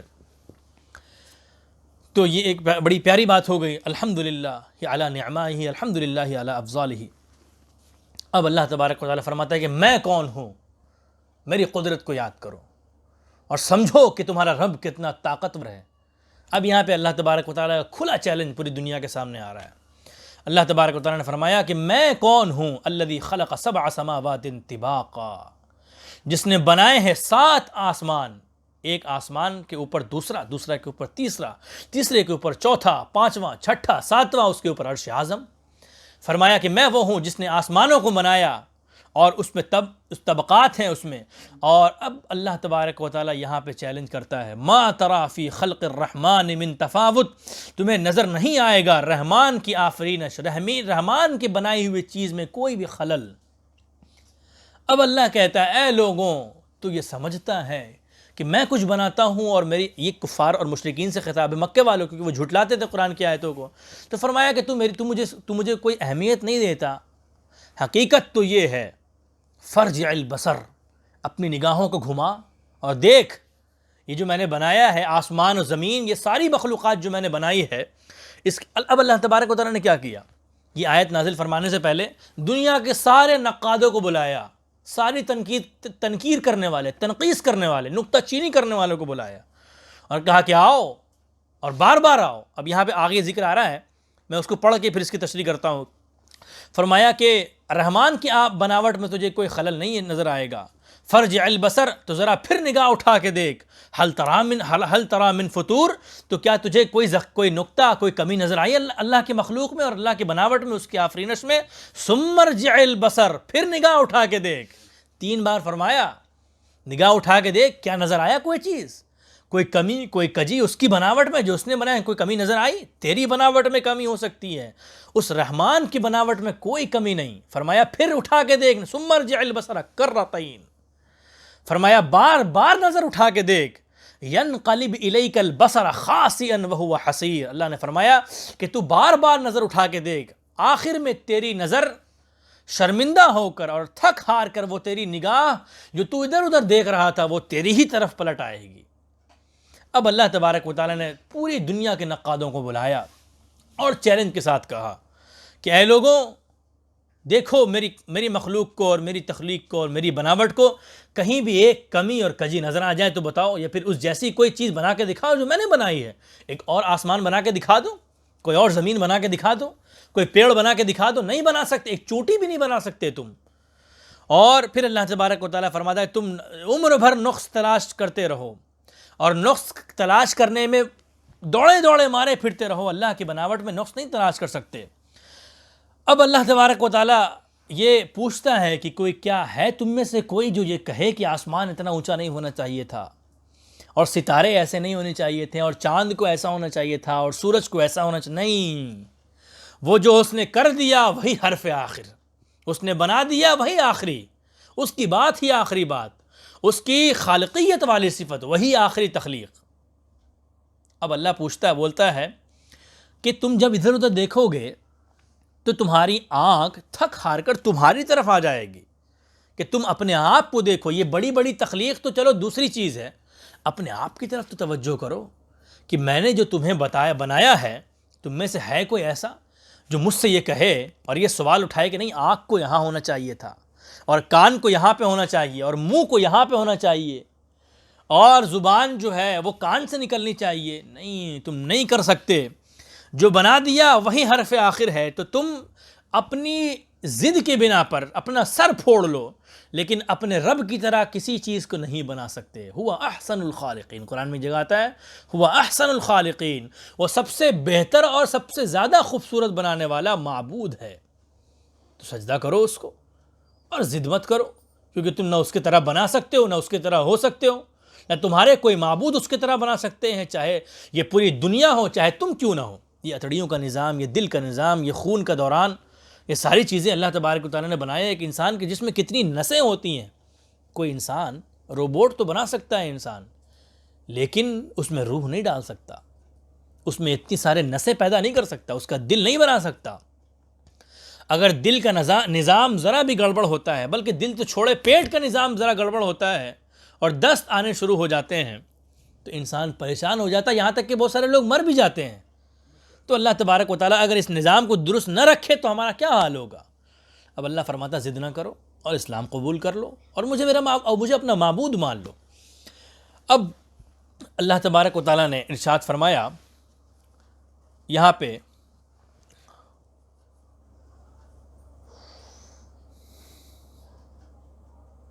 اچھا، یہاں پہ ایک بڑی زبردست چیز یہ ہے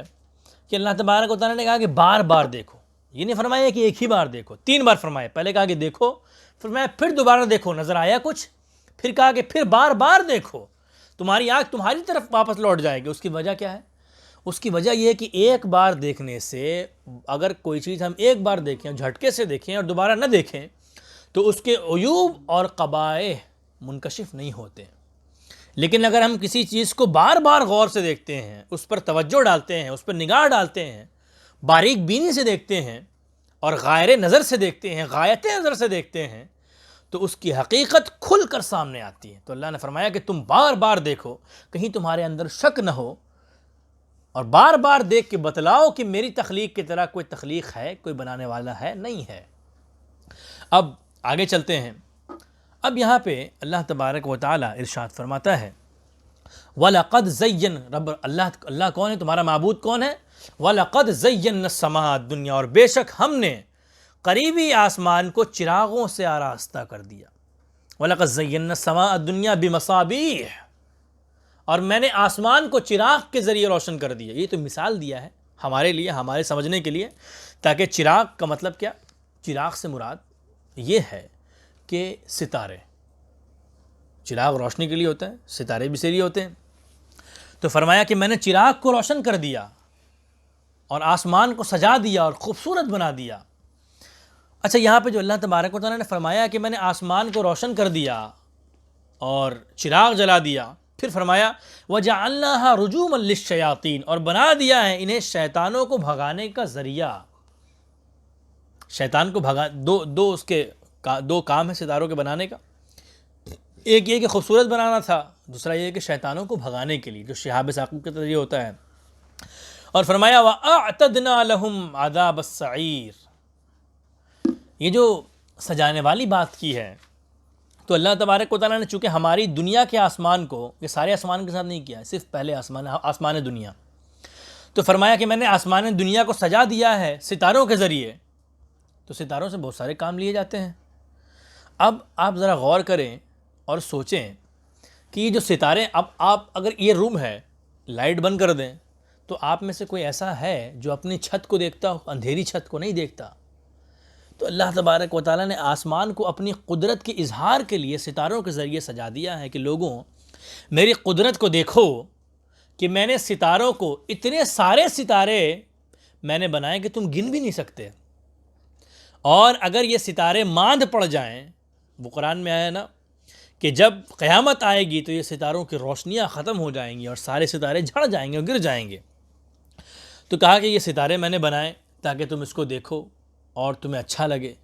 اور تمہیں وحشت محسوس نہ ہو۔ آپ دیکھیں گے جب یہ بدلی کا موسم ہوتا ہے اور ستاروں کی روشنی کم پڑ جاتی ہے اور بادل بالکل ہوتا ہے تو ایک وحشت ناک منظر، ایک ہیبت ناک منظر، ایک خوفناک منظر ہوتا ہے جب پورا آسمان بالکل کالا ہوتا ہے۔ ایسا ہوتا ہے، آپ سب نے اس چیز کا مشاہدہ کیا ہوگا۔ اور فرمایا کہ اس سے پھر دوسرے کام بھی لیے جاتے ہیں، جیسے ستاروں کے ذریعے اس زمانے میں جب کوئی سمندر پہ سفر کرتا تھا یا پھر صحراؤں میں سفر کرتا تھا تو ستاروں کے ذریعے راستے کی سمت اور اس کی ڈائریکشن اور پورے ستاروں کو وہ میپ بنا کے استعمال کرتا تھا جو زمانے کے ماہرین تھے۔ تو یہ ایک بات ہو گئی، یہ اس کی جو وجہ تھی، اور اس کی جو کیونکہ اللہ تبارک و تعالیٰ بڑا خوبصورت ہے اور اس نے خوبصورت چیزیں پیدا کی، تو جب آپ اس کی تخلیق میں غور کریں گے اور اس کی تخلیقات کے گوشے گوشے میں اس کے حسن و جمال کو دیکھیں گے اور اس کی تخلیق پر غور تو آپ کو ایسا محسوس ہوگا کہ اس کی ساری تخلیق حسن و جمال کے گلشن آباد ہیں جنہیں دیکھ کر بے ساختہ دل سے نکلتا ہے تبارک اللہ احسن الخالقین۔ اور ایک حدیث یہاں پہ میں بتا دوں آپ کو کہ جب ابی بن کعب رضی اللہ تعالیٰ عنہ کے پیچھے حضرت عمر رضی اللہ تعالیٰ عنہ نے لوگوں کو تراویح پڑھنے کا حکم دیا اور کہا کہ ان کے پیچھے تراویح پڑھو اور عشاء کے بعد تراویح پڑھنی ہے، تو عشاء کے بعد حضرت عمر گئے ابی بن کعب کو لے کے، ساتھ ہی ساتھ صحابہ کرام کو لے کے گئے، سب کو حکم دیا، امیر المومنین تھے، تو مسجد میں لے کے گئے۔ تو مسجد میں لے کے جب گئے نا، تو اس زمانے میں مسجدوں میں روشنی کا رواج نہیں تھا، آپ نے اس چیز کو ایجاد کیا۔ یہ بات بھی آپ کی گوش گزار کر دوں، حضرت عمر نے پہلی مرتبہ مسجد میں روشنی جلائی، چراغ جلایا، اور اس کے چھت پر قندیلیں روشن کر کے پوری مسجد کو منور اور بالکل روشن کر دیا۔ یہ کام ہو گیا، جگہ جگہ قندیلیں نظر آنے لگیں، چراغ نظر آنے لگے، لوگ قرآن پڑھنے لگے، بڑا سما بن گیا، ایک خوبصورت منظر۔ مولا کائنات آتے ہیں، حضرت علی آتے ہیں، حضرت علی آگے فرماتے ہیں یہ بڑا پیارا کام ہے، کس نے کیا؟ لوگوں نے کہا کہ امیر المومنین نے کیا۔ تو امیر المومنین کے پاس، حضرت عمر کے پاس حضرت علی جاتے ہیں اور کہتے ہیں کہ اے عمر، اے امیر المومنین، آپ نے ہم سب کی، ہماری مسجدوں کو روشن کیا ہے، بلکہ آپ نے ہماری مسجد کو روشن کیا ان قندیلوں کے ذریعے، اللہ تبارک و تعالیٰ آپ کی قبر کو روشن کر دے۔ تو بزرگوں، دوستوں اور عزیزوں، اس سے اس بات کا پتہ چلتا ہے کہ جو اللہ کے گھر کو روشن کرتا ہے، چونکہ اللہ تبارک و تعالیٰ نے ہماری دنیا کو روشن کیا، سورج کے ذریعے، ستاروں کے ذریعے ہمیں روشنی کے لیے ساری چیزیں مہیا کی، تو ہمیں چاہیے کہ ہم اللہ کے گھر کو روشن کریں۔ اور اس حدیث سے اس بات کا بھی پتہ چلتا ہے کہ جو مسجد کی خدمت کرتا ہے، مسجد میں پیسہ دیتا ہے، مسجد کو روشن کرتا ہے، مسجد کو خوبصورت بنانے میں لگا رہتا ہے، مسجد کو بناتا، مسجد کام دھام میں لگا رہتا ہے، اللہ تبارک و تعالیٰ حضرت علی کے قول کے مطابق، جو ہمارے مولا بھی ہیں، حضور نے فرمایا، اور امیر المومنین بھی ہیں، اور لاڈلے صحابی حضور کے بھائی بھی ہیں، اور حضرت فاطمہ الزہرا کے شوہر، خاتون جنت کے شوہر ہیں، اور امام حسن امام حسین سیدہ شباب اہل الجنہ کے والد بزرگوار بھی ہیں، عظیم ترین ہستی۔ ان کے قول کے مطابق وہ شخص جو مسجد کی خدمت کرتا ہے اور مسجد کے لیے اپنے جیب سے خرچ کرتا ہے، روشن کرتا ہے، اللہ تبارک و تعالیٰ اللہ تبارک و تعالیٰ جب وہ اس دنیا سے جائے گا تو اللہ تبارک و تعالیٰ اس کی قبر کو بھی روشن کر دے گا، نور رحمت سے، نور برکت سے، اور اللہ تبارک و تعالیٰ اپنے نور سے کرم نوازی فرمائے گا۔ اب اللہ تبارک و تعالیٰ نے فرمایا کہ کہ اس نے پیدا کیا ستاروں کو، اور پیدا کرنے کے بعد اس نے روشن کر دیا، پھر شیطان کے لیے اس کو بھگانے کا ذریعہ بنایا، وہ شہاب ثاقب ہے جس کے بارے میں مشہور چیز ہے۔ اچھا، یہ اس کو ڈکلیئر کیا ہے علامہ قرطبی نے، وہ کہتے ہیں کہ دونوں عبارتوں کا مطلب یہ ہے کہ ستارے اپنی جگہ سے گرتے نہیں ہیں، ان کو توڑ کے نہیں مارا جاتا، بلکہ ان سے ایک شعلہ نکلتا ہے، اور شعلہ نکل کے ان سے جدا ہوتا ہے، جو ان شیاطین پر پھینکا جاتا ہے۔ اصل میں حدیث پاک میں آتا ہے کہ اللہ تبارک و تعالیٰ جب کسی کام کا ارادہ کرتا ہے تو جو حاملین عرش ہیں وہ اللہ کی تعریف اللہ اکبر کہتے ہیں اور دوسروں تک بات پہنچاتے ہیں، جو اس کے نیچے ہوتے ہیں وہ بھی اللہ کی تعریف، پھر اس کے نیچے وہ بھی اللہ کی تعریف کرتے ہیں اور نیچے تک بات پہنچاتے ہیں، پھر پہلے آسمان تک یہ بات آتی ہے، 7 سے لے کر پہلے تک بات آتی ہے، سب ایک دوسرے کو بات پہنچاتے ہیں، تو شیطان نہ ان بات کو سننے کے لیے وہاں تک جاتا ہے، تو پھر وہ ستاروں کے ذریعے اس کو مارا جاتا ہے اور اس کو بھگایا جاتا ہے۔ تو یہ ستارے ٹوٹتے نہیں ہیں، بلکہ ستاروں کے اندر سے ایک شعلہ نکلتا ہے، یہ علامہ قرطبی کے قول کے مطابق، کہ ان شیطان پر پھینکا جاتا ہے، اور اس شعلے کی جدائی سے ان کی روشنی کم نہیں ہوتی، بلکہ اگر جو شعلہ نکلتا ہے، ہم جو ٹوٹا ستارہ دیکھتے ہیں، تو ہم کہتے ہیں کہ یہ ٹوٹا ہوا ستارہ ہے، تو اس کا مطلب یہ ہے کہ اس کی روشنی کم نہیں ہوتی ہے، وہ ستارہ ٹوٹ کے نہیں آتا، بلکہ اس سے ایک شعلہ نکلتا ہے جو اللہ تبارک و تعالیٰ اپنی قدرت کے ذریعے شیطان کو مارتا ہے اور بھگاتا ہے، اور ان کے صورت میں کوئی فرق بھی نہیں پڑتا۔ اب یہاں پہ امام فخر الدین رازی نے بھی اس چیز کی وضاحت کی ہے اپنی تفسیر کبیر میں، وہ بڑا طویل ہے وہ، تو ایک بات ہو گئی علامہ قرطبی کی۔ اب آگے بڑھتے ہیں کیونکہ وقت بھی زیادہ ہو گیا اور آگے آیتیں بھی کور کرنی ہیں۔ اللہ نے فرمایا، ہم نے تیار کر رکھا ہے اس کے لیے دہکتی آگ کا عذاب۔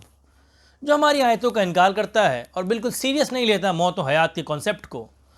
اور وہ نہیں سمجھتا کہ ہاں ہمیں عمل کر کے اللہ کی بارگاہ میں حاضر بھی ہونا ہے اور اللہ کے حضور اس کی جواب دہی بھی کرنی ہے۔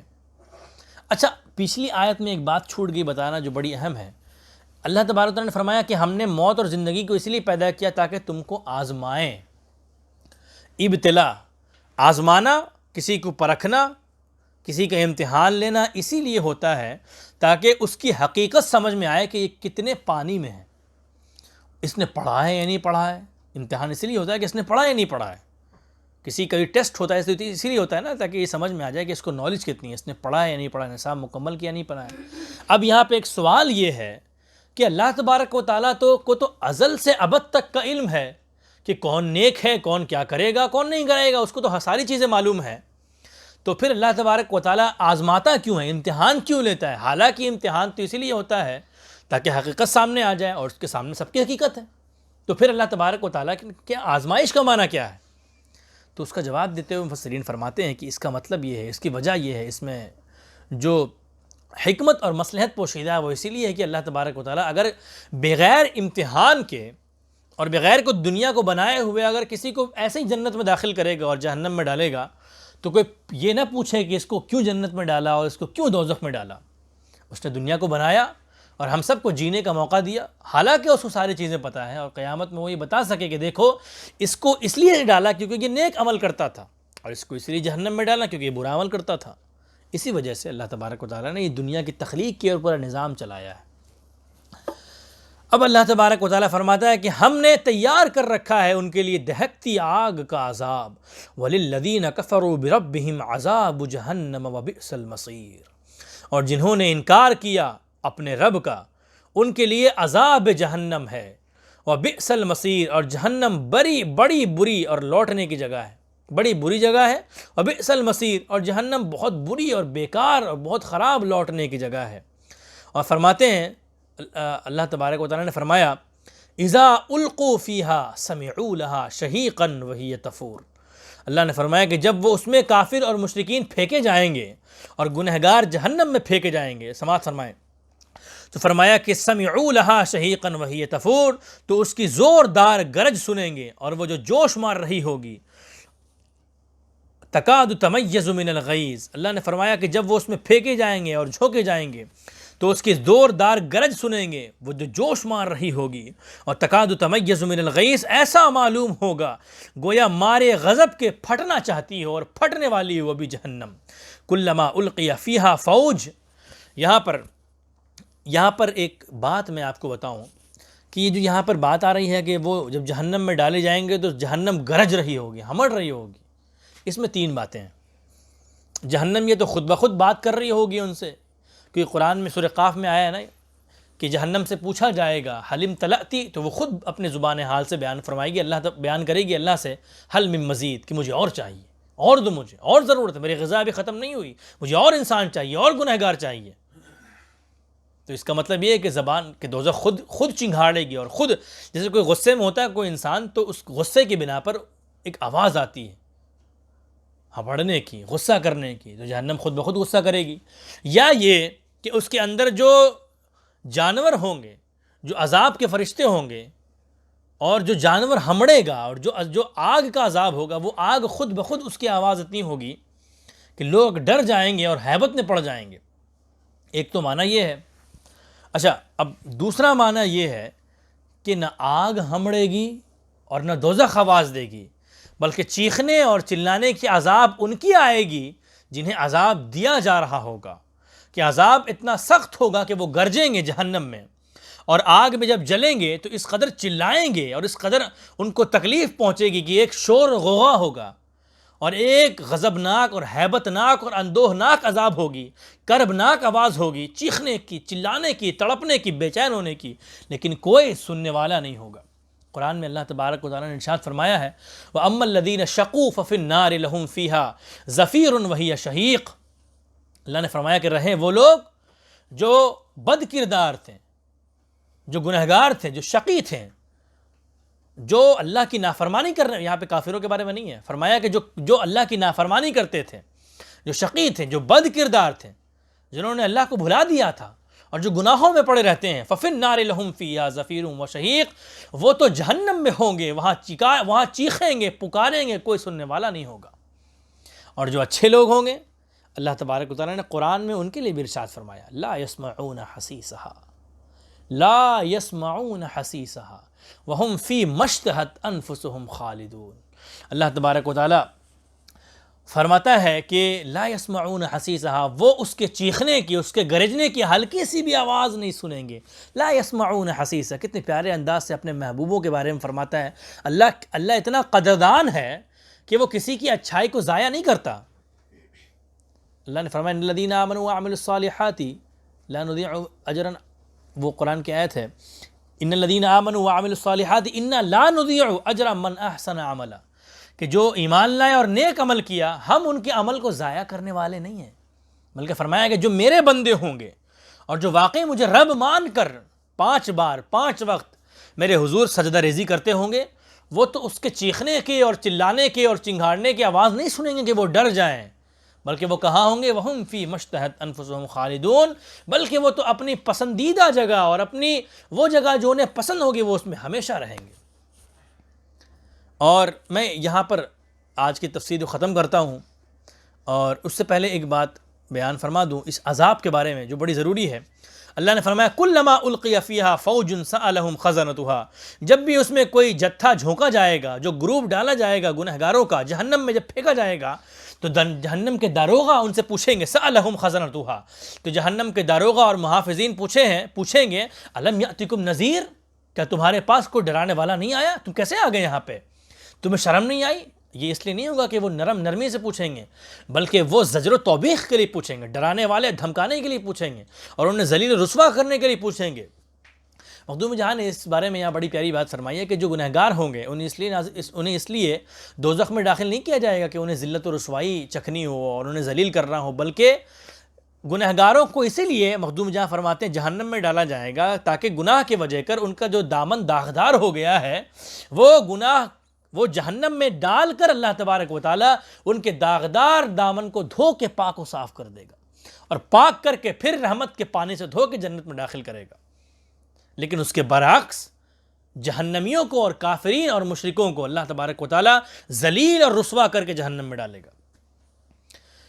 تو ان سے پوچھا جائے گا کہ کیا تمہارے پاس کوئی ڈرانے والا نہیں آیا، کوئی اللہ کے عذاب سے ڈرانے والا نہیں آیا؟ تو ان کا جو جواب آگے ہوگا اس کو ہم کل پڑھیں گے۔ آج 8 آیتیں ہو گئی۔ اس سے قبل، اس تفسیر کو ختم کرنے سے قبل، میں چونکہ یہاں پہ جہنم کے آگ کی بات ہوئی ہے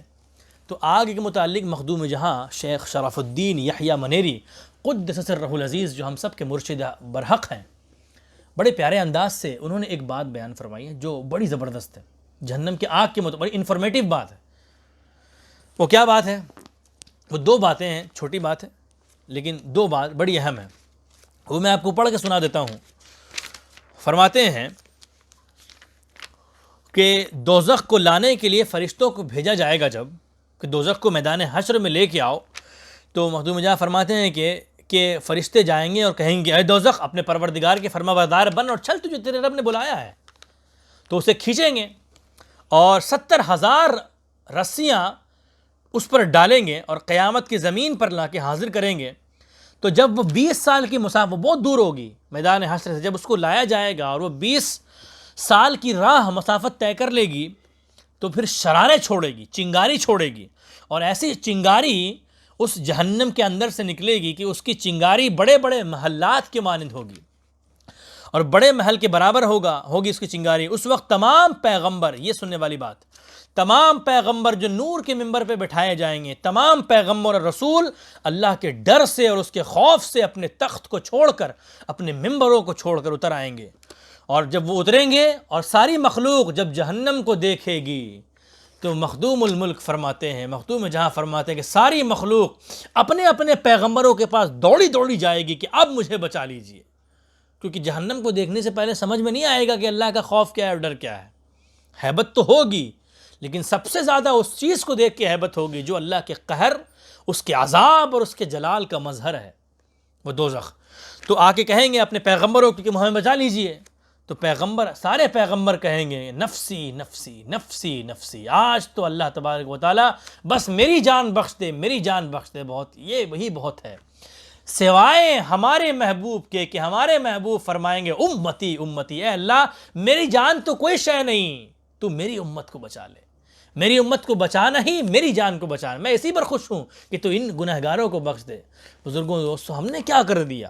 ہم نے تو ایسے اعمال جمع کیے ہیں کہ جو اللہ کے رسول کی بارگاہ میں لے کے جائیں، حضور اللہ نے فرمایا، حضور نے اللہ سے دعا کرے، اللہ تبارک و تعالیٰ سے دعا کریں گے ہمارے آقا کہ اللہ میری امت کا معاملہ میرے سپرد کر دے۔ اللہ فرمائے گا اے میرے حبیب میں یہ نہیں کروں گا۔ فرمایا کیوں؟ تو اللہ نے فرمایا کہ آپ کی امت اتنی گنہگار ہے کہ اگر آپ ان کے اعمال کو دیکھیں تو آپ ان کے عمل کو دیکھ کر شرمندہ ہو جائیں گے۔ اللہ اکبر کبیرہ والحمدللہ کثیرہ، کہ اللہ تبارک و تعالیٰ اس قدر اپنے حبیب سے محبت کرتا ہے، کہ تھوڑی سی بھی شرمندگی کا اظہار بھی نہیں ہونے دینا چاہتا، اور فرمایا کہ میں آپ کے سپرد نہیں کروں گا، آپ دیکھیں گے تو آپ شرمندہ ہو جائیں گے۔ ہمیں سوچنا چاہیے، ہمیں فکر کرنی چاہیے کہ ہم نے کیا کر دیا۔ ہمارے بارے میں اللہ نے فرمایا کہ ہمارے اعمال کو دیکھ کر حضور شرمندہ ہو جائیں گے، تو ہمارا جینا کس لیے ہے؟ جب ہمارے اعمال کو دیکھ کر ہمارے مولا ناراض ہو جائیں، ہمارے رہبر و مرشد ہمارے رسول ناراض ہو جائیں اور شرمندہ ہو جائیں، ان کا سر جھک جائے، کیا ہمیں زیب دیتا ہے کہ ہم اتنے کریم، اتنے رحیم، اتنے مہربانی کرنے والے رسول کے سر مبارک کو، کہ جو ہمیشہ اللہ تبارک و تعالیٰ سے دعا ہے کہ میرے مولا کا سر ہمیشہ فخر سے بلند رہے، ہم اپنے اعمال ایسے لے کے جائیں جو ان کے سر کو شرمندگی سے جھکا دیں؟ تو دوزخ کے بارے میں مخدوم جہاں نے 2 باتیں فرمائی، آخری بات بیان کرے ختم کروں۔ فرمایا کہ دوزخ کی آگ 1000 سال تک دہکائے، جب دوزخ بنایا اللہ نے اور آگ بنائی تو اللہ مخدوم جہاں فرماتے ہیں کہ نقل ہے حدیث پاک میں آتا ہے کہ دوزخ کی آگ کو 1000 سال تک جو دہکایا گیا، جلایا گیا، اور جب 1000 سال تک وہ دہکا دی گئی تو پھر وہ سفید ہو گئی، بالکل وائٹ آگ سفید ہو گئی، پھر 1000 سال تک دہکائی گئی تو بالکل لال آگ ہو گئی، اور پھر 1000 سال تک دہکایا گیا تو پھر وہ آگ بالکل سیاہ ہو گئی۔ پس دوزخ کی آگ اب بالکل سیاہ ہے اور بالکل کالی آگ ہے، کسی کو نظر نہیں آئے گی اور بالکل جلا دینے والی آگ ہے۔ اور آگے فرماتے ہیں کہ تم یہ سمجھتے ہو کہ دوزخ کی آگ کا موازنہ اپنی آگ سے کرتے ہو، اور یہ سمجھتے ہو کہ یہ بڑی معمولی آگ ہے، یہی جو دنیا کی آگ، یہ دوزخ کی آگ ہے، تو اے بھائی کبھی یہ تصور بھی نہ کرنا کہ دنیا کی آگ دوزخ کی آگ کے برابر ہے۔ فرماتے ہیں مکتوبات 2 صدی میں کہ دنیا کی آگ کو اللہ تبارک و تعالیٰ نے 70 بار رحمت کے پانی سے دھویا ہے، تب وہ اس لائق ہوئی ہے کہ تم اس کے قریب بھی جا سکتے ہو، ورنہ تو تم اس کے ورنہ تو جہنم کی آگ کی ایک چنگاری بھی پوری دنیا اور ما فیہا میں جو شے ہے سب کو جلا کے خاک کرنے کے لیے کافی اور شافی ہے۔ تو بزرگوں، دوستوں اور عزیزوں، یہاں پر اپنی بات ختم کرتا ہوں، اور ساتھ ہی ساتھ یہ بھی عرض کرتا چلو کہ اللہ کو یاد کریں، اس کا ذکر اپنے دل میں بسائیں۔ ہم نے کیا کرنا ہے؟ اللہ نے فرمایا کہ مجھے یاد کرو، جو مجھے بھول گیا میں بھی اسے بھول جاؤں گا۔ اللہ نے قرآن پاک میں ارشاد فرمایا نا کہ جو مجھے بھول گیا فمن کان یرجو لقاء ربی فلیعمل عملا صالحا، کہ جو مجھ سے ملاقات کی تمنا کرتا ہے اور مجھ سے ملاقات کی آرزو اور امید کرتا ہے، اس کو چاہیے کہ وہ نیک عمل کرے، عمل صالح کرے، نماز و روزہ پڑھے، روزہ رکھے، تو جو نیک عمل کرے گا وہی اس لائق ہے، وہ مجھ سے ملے گا۔ اور جو نیک عمل نہیں کرتا، فمن یعمل عملا صالحا فمن کان یرجو لقاء ربی فلیعمل عملا صالحا ولا یشرک بعبادت ربہ احدا۔ اللہ نے فرمایا کہ جو مجھے قرآن پاک میں ارشاد فرمایا سورہ سجدہ میں، انا نسیناکم، کہ جس نے مجھے بھلا دیا میں نے اسے بھلا دیا، وذوقوا عذاب الخلد بما کنتم تعملون، تو اے بندے قیامت کے دن فرمائے گا کہ تو نے مجھے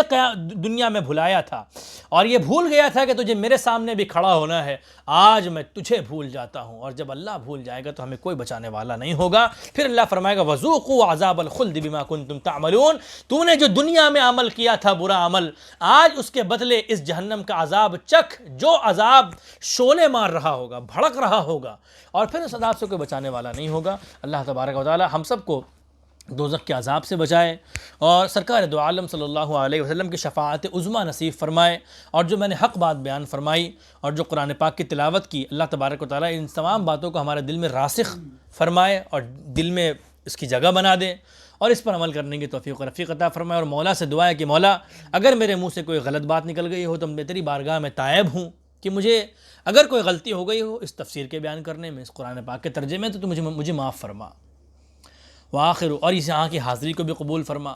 یہاں پہ جتنے بھی لوگ سن رہے ہیں مولا آپ سب بھی دعا کریں کہ اے پروردگارہ، یہ جو تیری بارگاہ میں ہم سب حاضر ہیں قرآن پاک کو پڑھ رہے ہیں، اللہ تبارک و تعالی، اور جو اس کلپ کو بھی سن رہا ہے، جو اس پوری درس قرآن کو اور تفسیر قرآن کو سن رہے ہیں جو لوگ،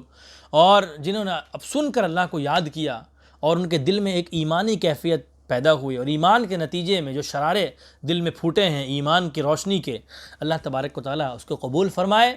اور یہ پوری تفسیر، یہ ایک ایک آیت ہم سب کے لیے زاد راہ آخرت بنائے، توشہ آخرت بنائے۔ اور یہ سورہ ملک جو ہم نے پڑھی ہے حضور کے قول کے مطابق، یہ ہم سب کو دوزخ میں جانا ہے، ہم سب کو معاذ اللہ، ہم سب کو جو ہے قبر میں جانا ہے، اللہ تبارک و تعالیٰ اس صورت کو ہمارے لیے نجات کا ذریعہ بنائے، ہم اللہ احسان توفیق عطا فرمائے کہ ہم اس صورت کو پوری مکمل کر لیں۔ وآخر دعوانا ان الحمد للہ رب العالمین۔